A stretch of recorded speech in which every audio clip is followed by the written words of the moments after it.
To my channel.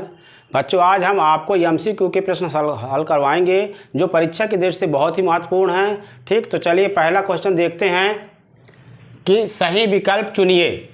12 और 15 का HCF होगा, मतलब 12 और 15 का महत्तम समापवर्तक होगा। इसमें पहला ऑप्शन है हमारे पास 3, दूसरा ऑप्शन है 4 और तीसरा ऑप्शन है 10, चौथा ऑप्शन है 5। तो चलिए इसको लगा के देखते हैं पहले कौन सा ऑप्शन सही होगा। तो 12 का हम लोग गुणनखंड निकालेंगे तो 12 का क्या निकलेगा, 2 दूनी 4 तिहाई 12। ठीक, 12 का गुणनखंड क्या होगा, 2 दूनी 4 तिहाई 12। किस प्रकार से निकालेंगे गुणनखंड, 12 का पहले ऐसे निकालेंगे, 2 का पहाड़ा पढ़ेंगे, 2 छिक्का 12, फिर 2 से जाएंगे 2 तिहाई 6, फिर 3 से जाएंगे तो 1। तो क्या आया, 2 गुणे 2 गुणे 3। इसी प्रकार से 15 का निकालेंगे गुणनखंड तो 15 का क्या आएगा, 3 गुणे 5 गुणे 1। 15 का कैसे निकालें, देखिए 15 का निकालेंगे तो 3 पचे 15, 5 एकम 5, तो ये आया 3 गुणे 5 गुणे 1। इन दोनों में एचसीएफ निकालने के क्या क्या, दोनों में कॉमन नंबर क्या मिल रहा है, देखिए ये 3 क्या है, दोनों के गुणनखंड में है, तो इसका महत्तम क्या आया 3। तो इसका सही उत्तर क्या होगा बच्चों, इसका सही उत्तर होगा अपना ऑप्शन ए सही है।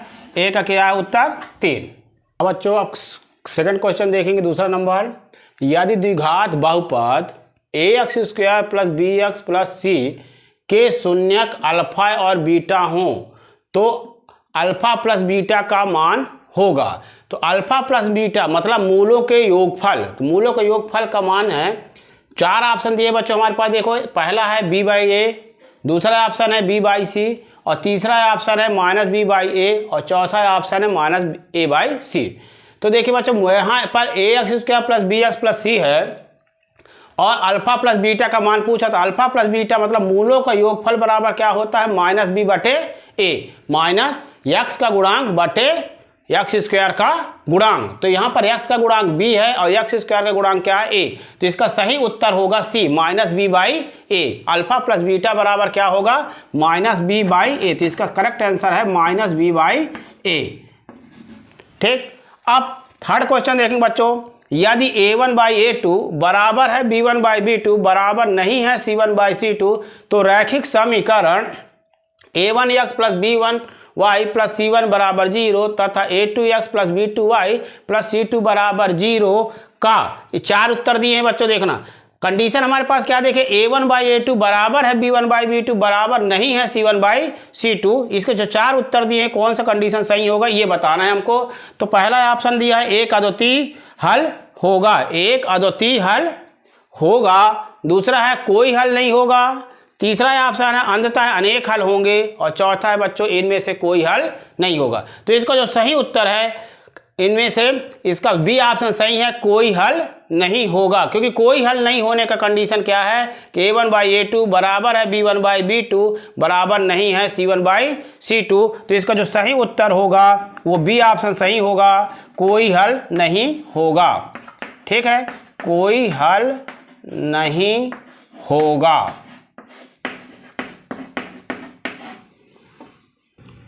हाँ बच्चों, अब नेक्स्ट क्वेश्चन देखेंगे। यदि द्विघात समीकरण ax² + bx + c = 0 के मूल समान हो तो समीकरण का विविक्तकर का मान होगा। तो देखो बच्चों, जब भी समीकरण के मूल समान होते हैं तो विविक्तकर का मान हमेशा क्या होता है, शून्य। d बराबर क्या होता है, शून्य, मतलब d का मतलब होगा विविक्तकर, d बराबर होगा b² - 4ac, इसका मान क्या होगा, शून्य होगा। तो पहला ऑप्शन इसमें दिया है देखिए 0, दूसरा ऑप्शन दिया 1 और तीसरा ऑप्शन 2 और चौथा ऑप्शन दिया बच्चों 3। तो इसका मान सही आंसर क्या होगा, 0, क्योंकि यदि विविक्तकर का मान समान होगा तो समीकरण का मान विविक्तकर का मान क्या होगा, शून्य होगा। इसका ए ऑप्शन सही होगा। यदि विविक्तकर के समीकरण के मूल समान हैं तो विविक्तकर का मान शून्य होगा। अब नेक्स्ट क्वेश्चन देखिए बच्चों, ये समांतर श्रेणी का प्रश्न है। 10, 7, 4 ... का 30वां पद है। तो देखिए प्रथम पद इसमें हम लोग को 10 है, सर्वांतर निकालेंगे। ठीक, तो देखिए प्रथम पद दिया है, यहाँ पर हम सॉल्व करके आपको बताएंगे। प्रथम पद को बोलते हैं ए क्या चीज़ है, पहला पद जो होता है वो ए कहलाता है, उसको 10 कहेंगे। सर्वांतर को हम डी से डिनोट करते हैं, सर्वांतर डी बराबर, डी कैसे निकालते हैं, आगे वाले टर्म से पीछे वाले टर्म को, जस्ट पीछे वाले टर्म को माइनस करते हैं, यानी A2 माइनस A1। तो 7 माइनस 10 कर दीजिएगा तो क्या आ जाएगा -3। 30वां पद पूछा है, मतलब यन, पदों की संख्या क्या है यन, तो यन बराबर 30 लिख देंगे। ठीक है, फार्मूला होता है बच्चों देखो an बराबर होता है a plus n minus 1 into D. ये समांतर श्रेणी के पद निकालने का फार्मूला है। तो n के जगह में 30वां पद पूछा तो a 30 हो जाएगा। a के जगह में a की वैल्यू कितनी है हमारे पास 10 रख दीजिए। n के जगह में क्या रखेंगे बच्चों 30, तो 30 रखिए।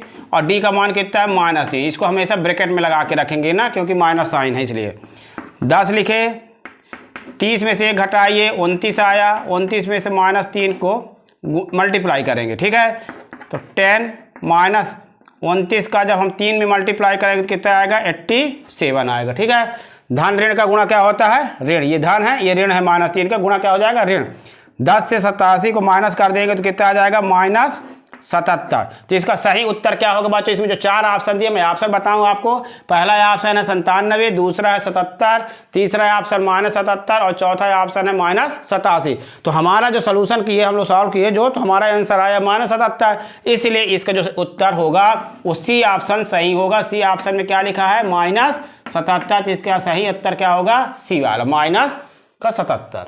क्वेश्चन नंबर 5 है, दो समरूप त्रिभुज के भुजाओं का अनुपात दिया है 4:9, तो त्रिभुज के क्षेत्रफल का अनुपात क्या होगा। तो ये बहुत इंपॉर्टेंट क्वेश्चन था। इसके ऑप्शन जो देखिए बच्चों, पहला ऑप्शन है 2:3, दूसरा ऑप्शन है 4:9 और तीसरा अनुपात है 81:16 और चौथा अनुपात दिया 16:21। तो इसका मैं सरल तरीका बताऊं बच्चों, देखो जो भुजा का अनुपात देता है जैसे 4:9, तो क्षेत्रफल का जो अनुपात पूछेगा तो हमेशा 4:9 का वर्ग कर दीजिए। क्या कर दीजिए 4:9 का वर्ग। तो क्षेत्रफल का अनुपात क्या हो जाएगा, क्षेत्रफल का जो अनुपात आता है, क्षेत्रफलों का अनुपात शॉर्टकट में बताया जा रहा है आपको ताकि आपके समझ में जल्दी आ जाए। क्षेत्रफल का जो अनुपात होगा वो 4:9, यानी भुजा का अनुपात यदि 4:9 दिया है तो इसमें क्या हो जाएगा 4 का वर्ग कर दीजिएगा और 9 का वर्ग कर दीजिएगा। ये शॉर्टकट में आपका आंसर आ जाएगा और सवाल सही हो जाएगा। तो जो भुजा का अनुपात दिया है उसी का वर्ग कर देंगे तो किसका अनुपात निकल के आता है, क्षेत्रफलों का अनुपात निकल जाता है। ठीक है ना, तो 4:9 दिया तो 4 का वर्ग क्या हो जाएगा 16, 4 × 4 कर देंगे, 2 बार गुणा तो 16 और 9 को 2 बार गुणा कर देंगे, 9 × 9 तो 81। तो इस प्रकार से त्रिभुजों के क्षेत्रफल का अनुपात अपन यदि और यहाँ पर लिख दें त्रिभुजों के क्षेत्रफलों का अनुपात क्या हो जाएगा 16:81। इसका सही उत्तर हो जाएगा बच्चों आंसर डी ऑप्शन सही होगा 16:81। हाँ बच्चों, अब पहला क्वेश्चन हो गया कंप्लीट। अब दूसरा क्वेश्चन आया है एमसीक्यू का, ये रिक्त स्थान की पूर्ति, बहुत इंपॉर्टेंट क्वेश्चन है ये। ठीक है ना, तो सेकंड क्वेश्चन हमारा रिक्त स्थान की पूर्ति कीजिए।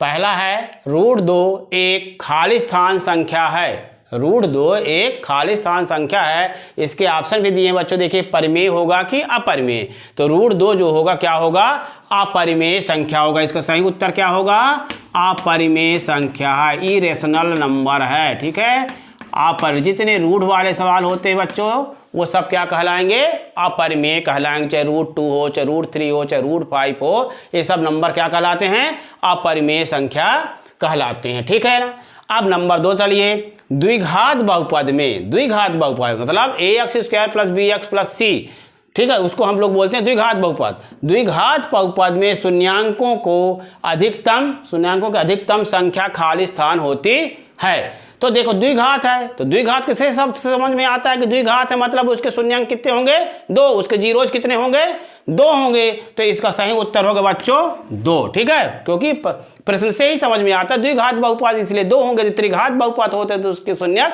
3 होते, लेकिन हमारे प्रश्न क्या है द्विघात बहुपद, इसलिए इसके उत्तर क्या हो गए 2। ठीक, अब थर्ड क्वेश्चन देखो बच्चों, समीकरण 2x धन y बराबर k में यदि x बराबर 2 और y बराबर 1 हो तो k का मान खाली स्थान होगा -5 की 5। तो चलिए बच्चों इसमें क्या करेंगे हम लोग सॉल्व करेंगे।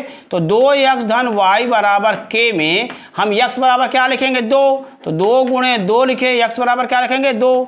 ठीक है, x बराबर क्या रखेंगे 2 और y बराबर क्या रखेंगे 1 रखने पर। ठीक है ना, x बराबर 2 रखेंगे और y बराबर 1 रखेंगे। तो देखो x के जगह में मैंने 2 रखा, 2 गुणे 2, और y की जगह हम क्या रखेंगे 1 बराबर k। तो 2 दूनी 4 प्लस 1 बराबर k। तो k की वैल्यू कितनी आ गई बच्चों 5। तो इसका सही उत्तर क्या होगा 5 आएगा। ठीक। हाँ बच्चों, नेक्स्ट खाली स्थान का क्वेश्चन देखेंगे। एक समीकरण px बराबर 0 है जहां px घात 2 का बहुपद हो। क्या है, px जो है घात 2 का बहुपद हो। खाली स्थान समीकरण कहलाती है। इसका ऑप्शन दिया है 2 ठोक, द्विघात होगा कि त्रिघात होगा, द्विघात या त्रिघात। तो सीधी सी बात है बच्चों, देखो जहां पर लिखा जहां px घात 2 का बहुपद है। किस घात का बहुपद है 2 घात का बहुपद है। तो स्वाभाविक है कि यह द्विघात ही समीकरण कहलाएगा, क्योंकि घात 2 का बहुपद है। तो इसका सही उत्तर क्या हो जाएगा द्विघात। ठीक, द्विघात लिखेंगे, इसका आंसर क्या आएगा द्विघात। ठीक है। अब नेक्स्ट क्वेश्चन देखेंगे। यदि a, b, c समांतर श्रेणी में है तब b को a और c का खाली स्थान कहते हैं समांतर माध्य की गुणोत्तर माध्य। तो बच्चों मैं बताऊं इसका आंसर क्या होगा समांतर माध्य। क्या भरेंगे इसका आंसर समांतर माध्य। समांतर माध्य देखो b को a और c का क्या बोलेंगे समांतर माध्य। एक फार्मूला बन जाएगा b बराबर क्या होता है a प्लस सी बटे 2। यदि APC समांतर श्रेणी में है तो b बराबर क्या बन के आता है a प्लस सी बटे 2। तो ये क्या हुआ समांतर माध्य होगा। ठीक है ना, गुणोत्तर माध्य इसका आंसर नहीं होगा। ठीक, तो इसका अपना आंसर क्या आया समांतर माध्य आ गया। अब 6वां नंबर क्वेश्चन देखेंगे। समरूप त्रिभुज की संगत भुजाएं खाली स्थान होती हैं। ऑप्शन दिए बच्चों देखो समानुपातिक होंगी कि समान होंगी।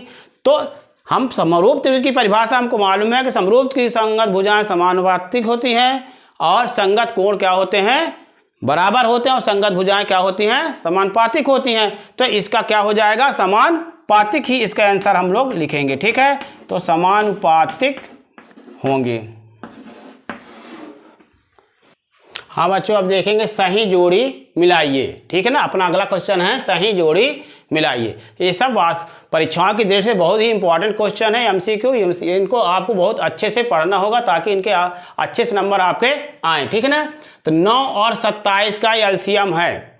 अब देखिए मैं सरल तरीके से आपको एलसीएम बताता। 9 और 27 का एलसीएम 9 और 27, 9 का पहाड़ा पढ़ने से 27 आता क्या, तो इसका एलसीएम क्या होगा। हाँ 9 का पहाड़ा पढ़ने में 27 आता है ना, कट जाता है ना 9 से 27, तो 27 ही इसका एलसीएम कहलाएगा। ठीक, आपको निकालने की भी जरूरत नहीं। यदि 9 का पहाड़ा पढ़ने से 27 आ रहा है तो बड़ी संख्या ही उसका क्या कहलाता है एलसीएम कहलाता है, और महत्तम क्या होगा 9 हो जाएगा। ठीक है, तो एलसीएम इसका क्या कहलाएगा 27 आएगा। तो 27 अपने में कौन सा ऑप्शन है सी ना, तो पहला ऑप्शन इसका क्या होगा सही जोड़ी में सी वाला क्या होगा, फर्स्ट नंबर का आंसर जो है सी वाला होगा। ठीक, दूसरा प्रश्न देखो बच्चों, रैखिक बहुपद की घात। रैखिक बहुपद की घात हमेशा क्या होती है 1 होती है। रैखिक बहुपद की घात हमेशा क्या होती है 1। तो ये डी ऑप्शन इसका सही होगा। ठीक है, 2 नंबर।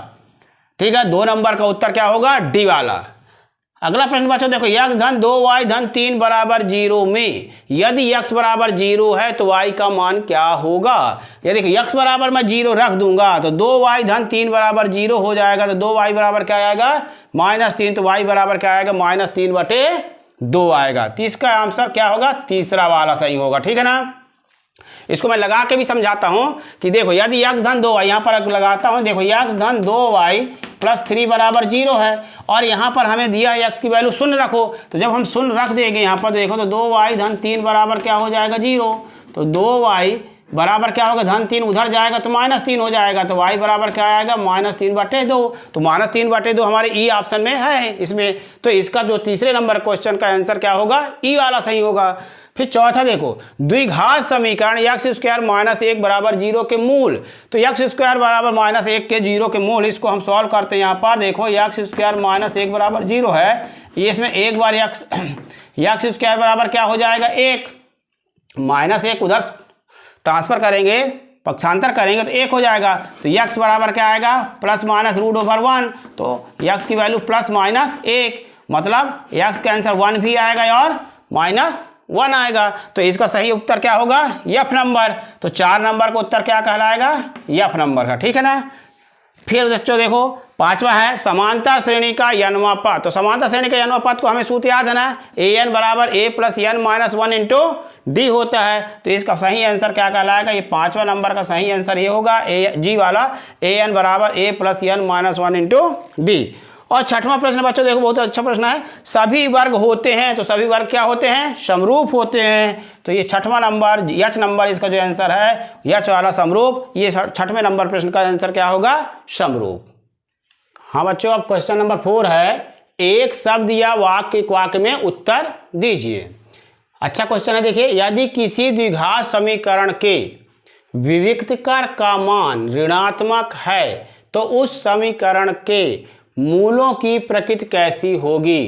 तो क्या होगी, मूल अधिकल्पित होंगे। क्या होंगे, अधिकल्पित, ठीक है ना, अधिकल्पित, मूल अधिकल्पित होंगे। क्या लिखेंगे बच्चों, मूल अधिकल्पित। निगेटिव में यदि आंसर आता है तो मूल अधिकल्पित कल्पित होंगे। ठीक, अगला क्वेश्चन बच्चों देखो एपी का समांतर श्रेणी का 4,6,8 है, खाली स्थान 40 में पदों की संख्या ज्ञात करना है। मतलब इसमें कितने 4 और 40 के बीच में कितनी संख्याएं होंगी, 4,6,8 ..40 में पदों की संख्या बतानी है यान।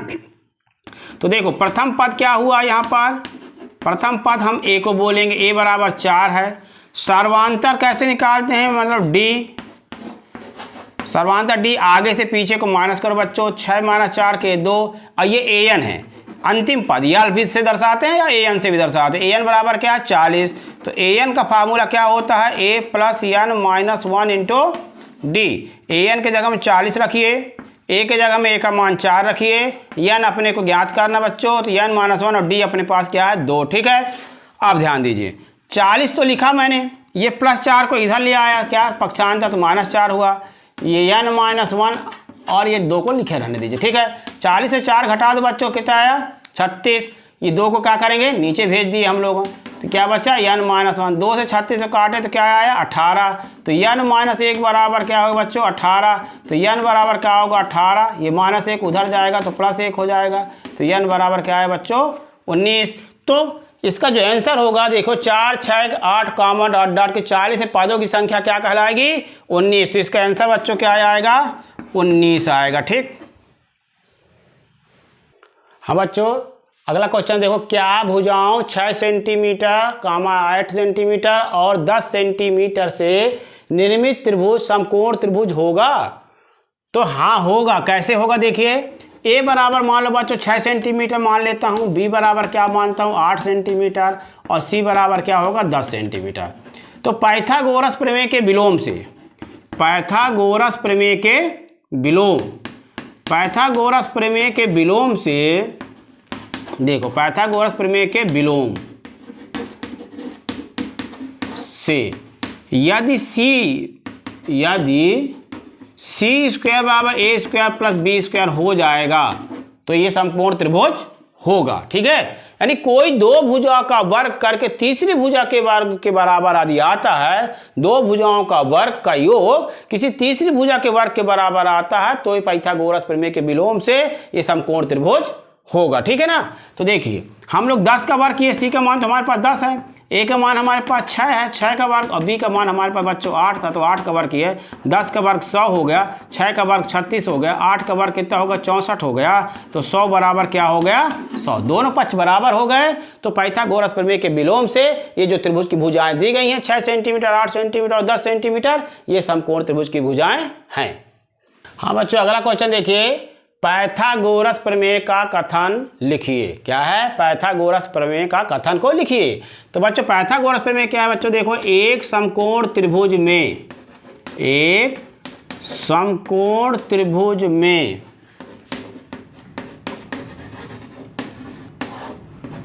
कर्ण का वर्ग, कर्ण का वर्ग अन्य दो भुजाओं के, अन्य दो भुजाओं के, दो भुजाओं के वर्गों के योग के बराबर होता है, बराबर होता है। ठीक बच्चों, तो ये पाइथागोरस प्रमेय है कि एक समकोण त्रिभुज में कर्ण का वर्ग अन्य दो भुजाओं के वर्गों के योग के बराबर होता है। अथवा ऐसा भी लिख सकते हैं, मतलब कर्ण का वर्ग बराबर लंब का वर्ग धन आधार का वर्ग। ठीक है बच्चों, और एक चित्र बना देंगे समकोण त्रिभुज। ठीक, ए बी सी, और ए भी लिख सकते बच्चों, ए सी का वर्ग बराबर ए बी का वर्ग प्लस बी सी का वर्ग। ठीक है, ये समकोण त्रिभुज है ए बी सी। इसमें ए सी क्या चीज़ है, कर्ण है, ए बी क्या चीज़ है, लंब है, और बी सी क्या चीज़ है, आधार है। ठीक है, तो अपन को सबसे मेन परिभाषा यदि आप ऊपर वाला लिखते तो बहुत ही अच्छा है, डायग्राम भी बना देंगे तो और बढ़िया हो जाएगा। ठीक, ये बहुत ही इंपॉर्टेंट क्वेश्चन था। हाँ बच्चों, बहुत अच्छा क्वेश्चन आया। देखिए, बिंदु ए 1,2 है और बी 3,4 है को मिलाने वाली रेखा के मध्य बिंदु के निर्देशांक क्या होंगे। ठीक है, मध्य बिंदु के निर्देशांक हमसे इस क्वेश्चन ने पूछा है। ए की वैल्यू देखो बच्चों 1,2 है और बी की वैल्यू क्या है, 3,4 है। तो देखो x1 बराबर हमेशा पहला वाला कोऑर्डिनेट x1 कहलाएगा, x1 बराबर 1 लिखेंगे, कॉमा लगाइएगा। y1 बराबर सेकेंड कोऑर्डिनेट बताएंगे 2y का। ठीक है, ये x1 का 1, y1 का 2, और फिर b वाला बताएंगे x2 का होगा, x2 बराबर 3 होगा, और कामा y2 बराबर क्या होगा बच्चों 4। ठीक, अब आपको मध्य बिंदु का सूत्र याद होना चाहिए। मध्य बिंदु का सूत्र हम लिख रहे हैं, उसको याद करिए आप लोग। मध्य बिंदु बराबर होगा x1 प्लस x2 बाई 2, ठीक, कामा y1 प्लस y2 बाई 2, ये हुआ। अब x1 की वैल्यू मेरे पास कितनी थी, 1, x2 की वैल्यू मेरे पास कितनी थी, 3, रख दीजिए बच्चों बाई 2, y1 की वैल्यू मेरे पास थी 2 प्लस y2 की वैल्यू थी 4 बाई 2, 3 और 1 को प्लस कर दीजिए बच्चों 4, 4 में बाई 2, कामा 4 प्लस 2 कर दीजिए 6, 6 बाई 2, इसको कट करिए, इसको कट करिए 3, तो ये 2,3, तो ये आया मध्य बिंदु के निर्देशांक क्या हो गए, मध्य बिंदु 2,3, मतलब 2 और 3। हाँ बच्चों, अगला क्वेश्चन देखेंगे इसका। किसी त्रिभुज के शीर्षों के निर्देशांक 4,3, फिर 2,-3 और -3,5 है, तो उसके केंद्रक के निर्देशांक क्या होंगे। केंद्रक के निर्देशांक पूछा, ठीक है ना। तो चलो बच्चों पहले देखो, 4,3 दिया है, 2,-3 है और -3,5 है। ठीक है, हाँ अपन को कोऑर्डिनेट मानेंगे, x1 की वैल्यू है 4, ठीक, और y1 की वैल्यू है 3, ठीक, x1 की 4 और y1 की 3, फिर x2 की 2 होगी और y2 की क्या हो जाएगी बच्चों, -3, फिर x3 की वैल्यू आएगी -3 और y3 की वैल्यू आ गई 5। फिर समझाता हूँ, देखिए ध्यान से। एक पहला कोऑर्डिनेट x1 का 4, y1 का 3 होगा, दूसरा x2 का 2, y2 का -3 होगा, फिर थर्ड कोऑर्डिनेट जो है x3 कहलाएगा, x3 का -3 और ये y3 कहलाएगा 5। ठीक, अब केंद्रक के निर्देशांक का सूत्र क्या होता है बच्चों, ये देख लेते हैं हम। केंद्रक कैसे निकालें, देखो x1 प्लस x2, इस फार्मूला को याद कर लीजिएगा, x1 plus 2 x2 plus x3 by 3 होगा, और कामा लगा के लिख दीजिएगा y1 plus y2 plus y3 by 3 होगा। ठीक है, ये केंद्रक के निर्देशांक का सूत्र। इसको हम लोग x बराबर करके भी लिख सकते हैं, x बराबर x1 plus x2 plus x3 by 3, और इसको y बराबर y1 plus y2 plus y3 by 3 लिख सकते हैं। ठीक है, अब बच्चों ये सब की वैल्यू रखो आप। x1 की वैल्यू रखो बच्चों 4 प्लस 2, x3 की वैल्यू -3 है तो -3 रखो, y का 3 उतारो, ठीक, कामा y1 की वैल्यू देखो बच्चों 3, माइनस का 3 है y2 का, और y3 की वैल्यू है 5 बाई 3। ठीक, 4 2 कितना हो जाएगा 6, 6 में से 3 घटाओ बच्चों, कितना आएगा 3 बटे 3, कामा 3 3 कट के 0 हो गया, ये आया क्या 5 बाई 3, तो 3 में 3 गया, क्या आया 1, और ये क्या आया 5 बटे 3। तो इस प्रकार से बच्चों इसका जो आंसर हुआ, केंद्रक के निर्देशांक क्या आया, 1,5/3। हाँ बच्चों, अब सत्य की बारी आ गई। देखिए बहुत अच्छे क्वेश्चन आए इसमें। एक प्राकृतिक संख्या का अभाज्य गुणनखंड उसके गुणनखंडों के क्रम को छोड़ते हुए अद्वितीय होता है। तो ठीक है, अद्वितीय का मतलब है एक ही जैसा आंसर आना चाहिए ना अभाज्य गुणनखंड का। तो अब एक उदाहरण के माध्यम से मैं समझाता हूँ बच्चों। मान लो जैसे मैं 30 का मैं अभाज्य गुणनखंड निकालता हूँ, ठीक है। तो 30 का निकाला, मान लो मैं पहले 2 से गया तो क्या आया 15, फिर 3 से गए तो क्या आया 5, फिर हमने भैया 5 से गए तो क्या आया 1। तो 30 के गुणनखंड क्या निकल के आया, देखो 2 गुणे 3 गुणे 5, ठीक।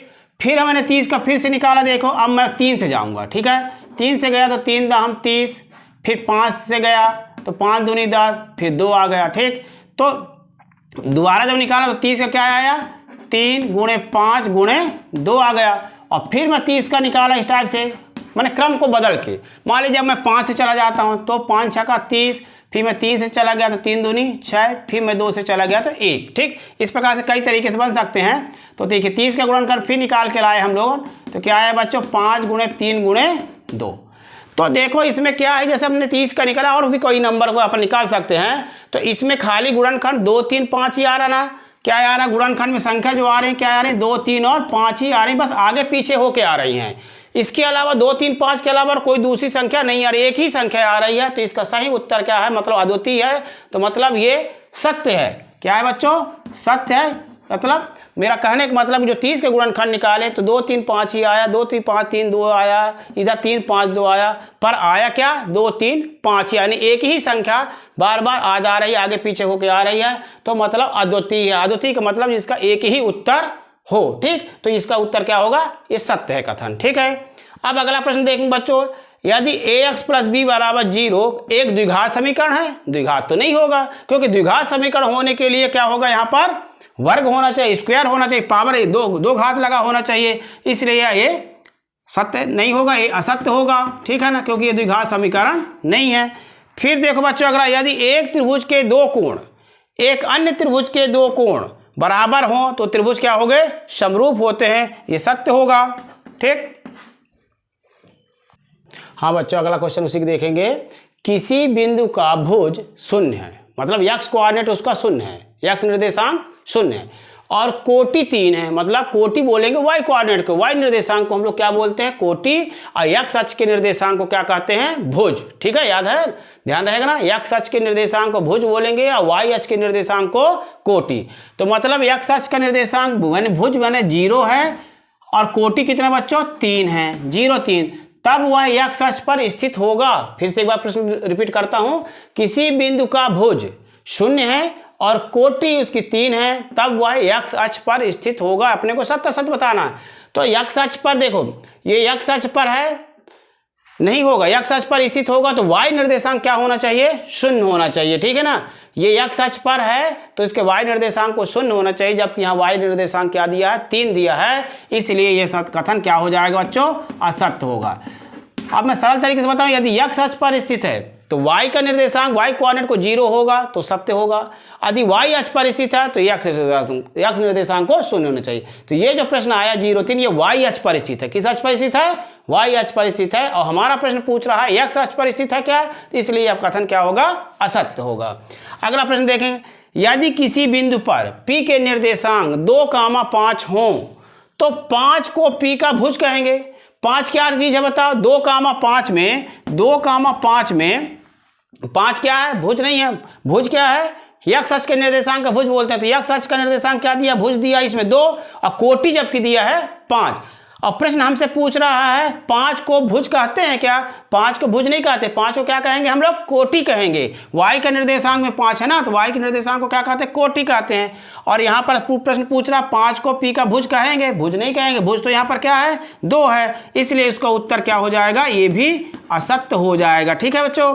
अगला प्रश्न आया हमारा, मूल बिंदु से एक्स वाई की दूरी √x² + y² होती है, ये सत्य है, पर कैसे होती है इसको हम निकाल के आपको बताएंगे। मूल बिंदु के निर्देशांक 0 0 होते हैं, ठीक है, हम लोग इसको a मान लेते हैं। b का निर्देशांक अपने पास x, y दिया है, तो देखो ये x1 अपने पास 0 आया बच्चों, y1 अपने पास वही 0 आया, x1 y1 का ऑर्डिनेट हो गया, x2 का मान आया x और y2 का मान आया बच्चों y। तो दूरी बराबर क्या लिखेंगे हम लोग, दूरी बराबर √x2 - x1 का whole square plus y2 - y1 का होल स्क्वायर, दूरी का फार्मूला है, ठीक है ना, y2 - y1 का होल स्क्वायर, ये दूरी का फार्मूला है। इसमें जब हम वैल्यू रख देंगे, देखो बच्चों x2 हमारे पास x है ना, x माइनस 0 का whole square plus y minus 0 का होल स्क्वायर। तो इस प्रकार से जब होल स्क्वायर रख देंगे बच्चों, तो ये क्या आंसर आएगा, x में से 0 माइनस करेंगे तो क्या आएगा, x ही आएगा।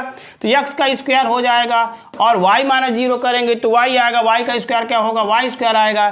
तो मूल बिंदु से x y की दूरी क्या x square plus y square है, तो है। देखिए x स्क्वायर पर root over x square plus y square आया है, इसलिए इसका उत्तर क्या होगा, ये सत्य होगा।